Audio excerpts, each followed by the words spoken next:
देखो बच्चों, ये क्वेश्चन जेई में आया था।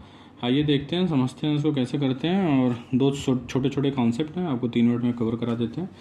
आपको पता है अल्कोहलिक केओस होती है, ये सेडजेब और हाफमैन दो प्रोडक्ट इसमें बनते हैं। सेडजेब बनता है, सेडजेब ज़्यादा मेजर प्रोडक्ट होगा बिकॉज ज़्यादा स्टेबल होता है। तो यहाँ पे क्या बनेगा, अल्कीन बनेगा। ये डबल बॉन्ड कहाँ आ जाएगा, यहाँ पे टर्मिनल पे अगर डबल बॉन्ड लगाओगे तो वह हाफमैन प्रोडक्ट बन जाएगा। तो Saytzeff product is more stable.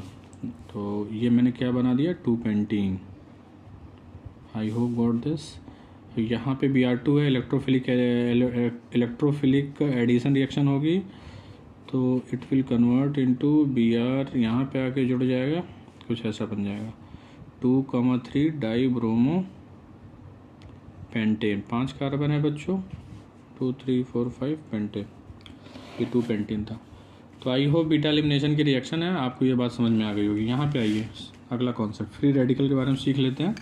Carbocation हो गया था, न्यूक्लियो कार्बेन आयन हो गया था, फ्री रेडिकल बचा हुआ था हम लोग की सीरीज में। ऑड इलेक्ट्रॉन स्पीसीज है पहला पॉइंट, आपको ये बात समझ में आ गई होगी।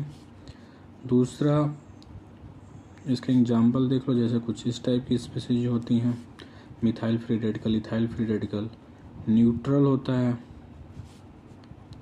इलेक्ट्रॉन डिफिशिएंट होते हैं ये। पैरामैग्नेटिक होते हैं, ये बहुत इंपॉर्टेंट है बच्चों, पैरामैग्नेटिक। आपको पता है पैरामैग्नेटिक क्या होती है, जिसके पास अनपेयर्ड इलेक्ट्रॉन होता है, और फ्री रेडिकल के पास 1 अनपेयर्ड इलेक्ट्रॉन यहाँ पे होता है। कैसे पता सर 1 इलेक्ट्रॉन होता है, अभी आपको बताते हैं। देखिए, जैसे हम मिथाइल फ्री रेडिकल की बात करें तो कार्बन का कॉन्फ़िगरेशन करते हैं 1s2 2s2 2p2, 6 होता है। एस में एक ऑर्बिटल और पी में कितने ऑर्बिटल बनते हैं हमारे प्यारे बच्चों, 3। तो इसका स्ट्रक्चर बनाओ यार, देखो ठीक। ये इसके जो ऑर्बिटल है, इसमें कौन जाके बैठ जाएगा, ये ऑड इलेक्ट्रॉन, इसी को तो बोलते हैं ऑड इलेक्ट्रॉन। 3 बॉन्ड पेयर है ना, तो 3 बॉन्ड बना रहे हैं तो 3 ऑर्बिटल यहाँ तो यूज कर लेगा, यूज इन बॉन्डिंग में ये चला जाएगा। एक जो बनेगा उसमें क्या जाके बैठ जाएगा, ऑड इलेक्ट्रॉन। तो आई होप कि ये बात समझ में आ रही होगी। 3 बॉन्ड बनाता है, एक बॉन्ड में कितने इलेक्ट्रॉन होते हैं, 2।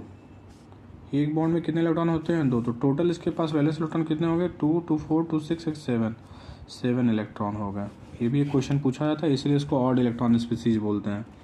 Neither Lewis acid nor Lewis base, ना तो ये लुईस एसिड की तरह काम करेगा, ना ही लुईस बेस की तरह काम करेगा, क्योंकि देखो ऑक्टेट इनकम्प्लीट है। तो आपको पता है ना बहुत ज़्यादा है इसके पास, ना ही बहुत कम है। तो आई होप आपकी आज की वीडियो आपको समझ में आई हो।